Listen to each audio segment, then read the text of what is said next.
Chers amis, Shavua Tov, Mevorach, voilà le 17e récit des prodiges du Baal Shem Tov. Le Rav de notre communauté a appris l'anecdote suivante de Rabbi Aaron de Mézibouz. Le Bech partit une fois en voyage à Brody et il passa la nuit dans les environs.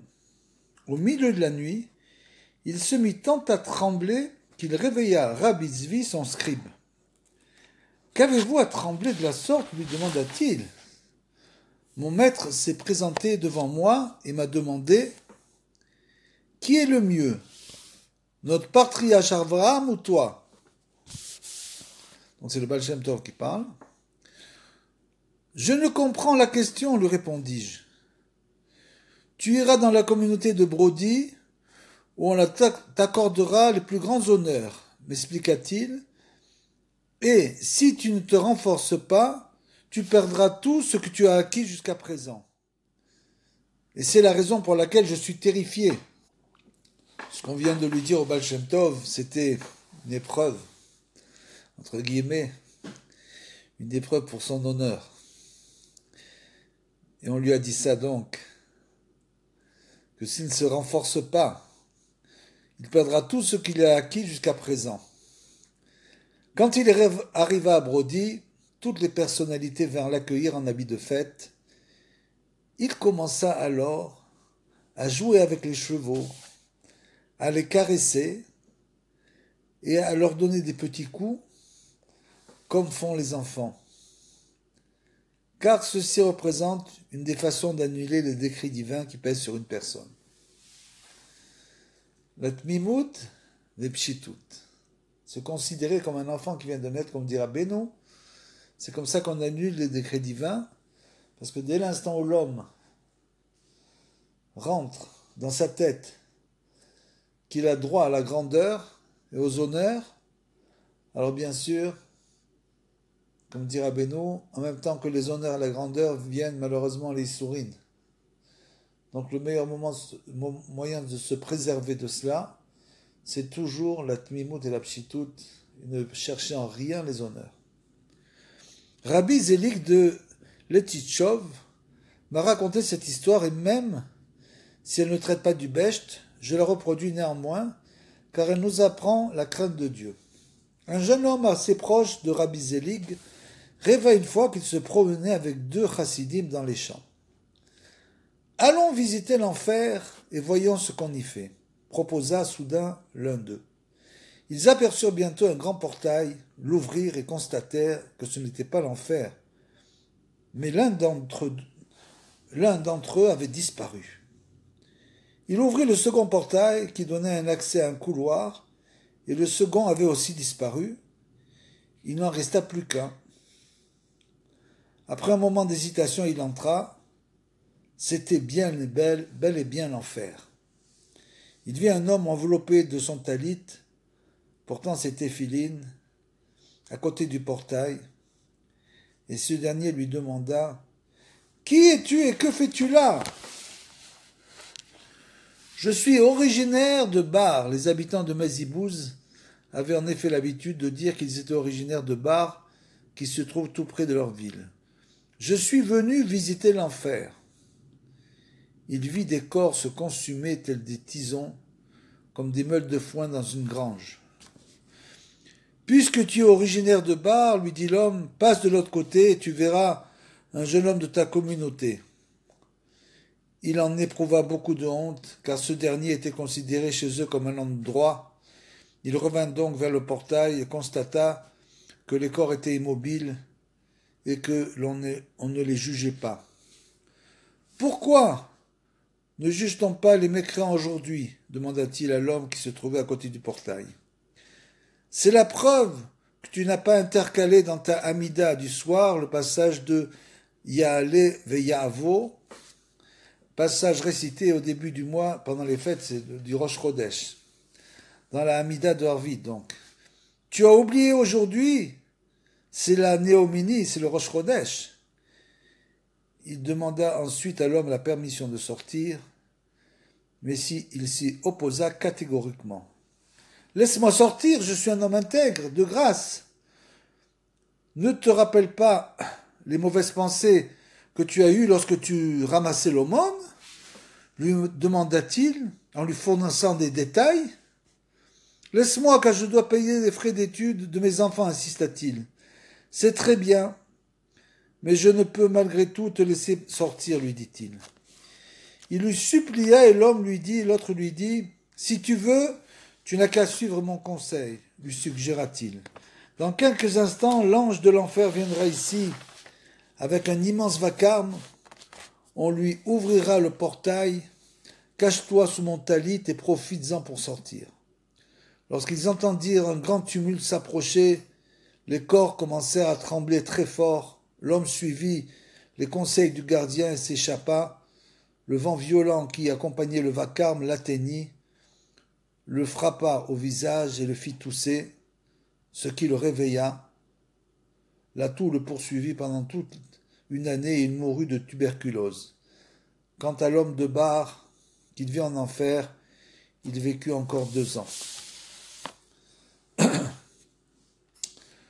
Le récit suivant, je l'ai appris de Rabbi Zelig, qui l'a lui-même raconté de Rabbi Shneur, le fils du tzaddik Rabbi Moshe, prédicateur de Rashkov. Ce dernier raconte avoir vu dans la communauté de Loudmir le manuscrit d'un rabbin relatant qu'il avait rêvé être entré dans l'un des temples du Gan Eden, donc du paradis.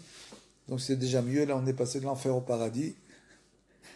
Dans le temple du Gan Eden, émerveillé par sa splendeur, il décida d'y rester. Ça nous motive à vouloir rentrer au Gan Eden, pas au enfer, Dieu préserve. La cour de justice siégeait dans le temple. Soudain, le Satan, qui avait la forme d'un chien, entra et accusa le précepteur. « Il étudie certes régulièrement la Torah, lui expliqua-t-il. Il donne souvent l'aumône, mais cela fait des années qu'il vole les gentils, qui sont sous sa tutelle, donc il vole les non-juifs. Il fit ses comptes et totalisa une somme importante, puisque bien sûr, le Baal Davar là-haut, c'est le Orech Heshbon, c'est le comptable. C'est celui qui fait les comptes. Donc il fit ses comptes et totalisa une somme importante. Les juges le chassèrent comme on chasse un chien. Ému par le cas, le Rav refusa de quitter les lieux avant la fin de la séance.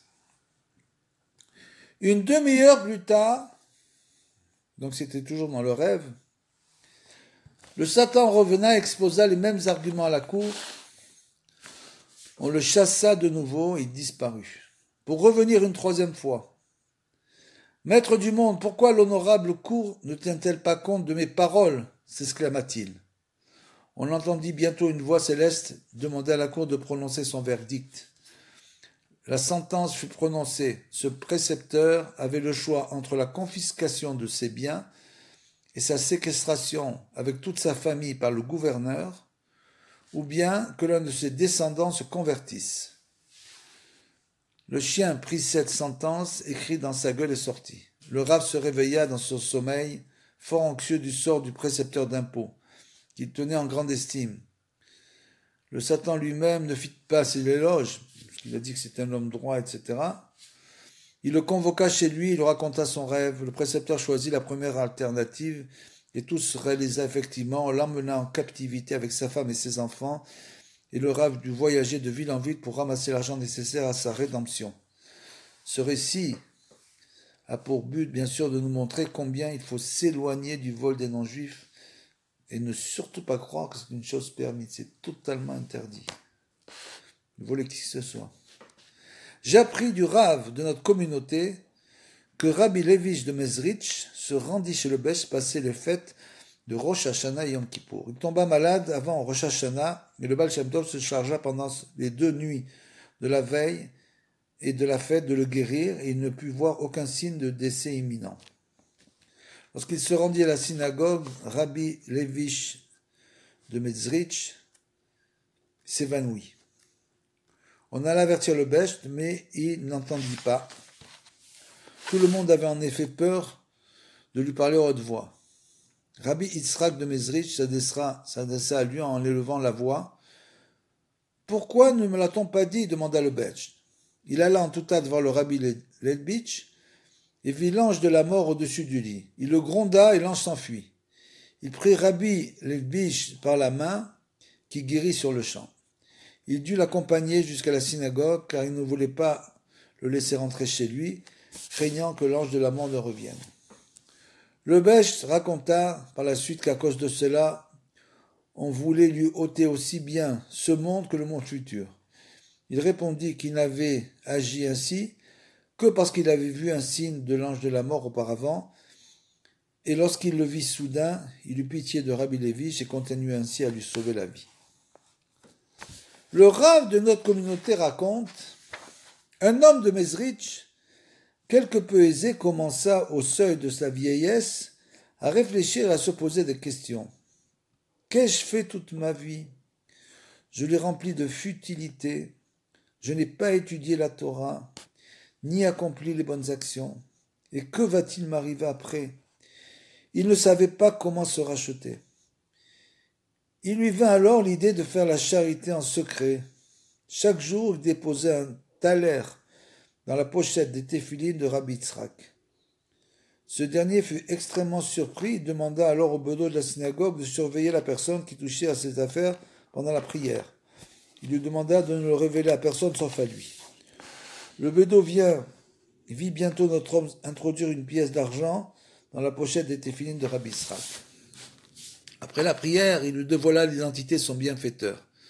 Rabbi Yitzhak le rapprocha et lui apprit patiemment les 6 parties de la Mishnah. Ils révisaient ensemble chaque chapitre, tant et si bien qu'il le conclut à la perfection et ils purent ainsi terminer tout le chasse de Mishnayot. Il lui enseigna de la même façon le En Yaakov, ce sont les Sipurim au sujet de la Gemara. C'est un livre qui réunit en lui toutes les histoires de la Gemara. Après cela, il étudia la morale, les livres de morale et du Zohar. Il fit partie d'un groupe d'étudiants des Mishnayot et il étudia ainsi jusqu'au dernier jour de sa vie. Rabbi Yitzhak vint à son chevet lorsqu'il eut sa dernière maladie. Il le contraint à lui donner la main et lui fit promettre de se révéler périodiquement à lui lorsqu'il serait en haut. Tous ses partenaires d'études vinrent, selon l'habitude de la ville, étudier les Mishnayot pendant son agonie et pendant les 30 jours qui suivirent sa disparition. Ils purent ainsi terminer toutes les Mishnayot pour élever son âme, puisque vous savez que Mishnah, c'est Neshama. Donc c'est la chose la plus élevée qui existe pour élever l'âme d'un défunt. Ils purent ainsi terminer toutes les Mishnayot pour élever son âme, comme il avait promis à Rabbi Yitzhak qui lui apparut après les 30 jours. « Où es-tu » lui demanda-t-il.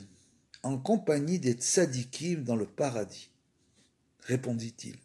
« En vérité, ce qui me restait à rectifier, les gens de notre groupe de Mishnayot se sont chargés de le faire. » L'homme continua à apparaître à Rabbi Yitzhak.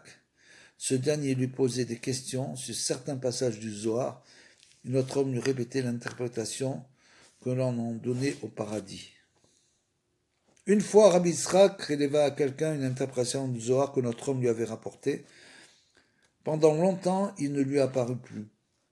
Mais étant tenu par sa promesse, il se révéla finalement à lui. « Quelle est la cause de ton retard » lui demanda Rabbi Yitzhak. « J'ai tardé parce que tu as dévoilé une explication du Zohar que je t'ai révélée, lui répondit-il. « Je te promets de ne plus le faire, dit Rabbi Yitzhak. Ainsi, tu te révéleras toujours à moi. » Il arriva cependant qu'il tarde encore une fois à se révéler à lui. « Pourquoi as-tu tardé » lui demanda-t-il. « Tu sais bien que je n'ai rien révélé à personne. Sache qu'on m'a fait accéder à des mondes supérieurs et j'ai beaucoup de difficultés à en redescendre, d'où mon retard.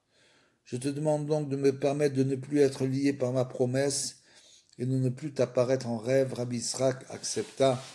Shabu Atov Mevorar le Kulam.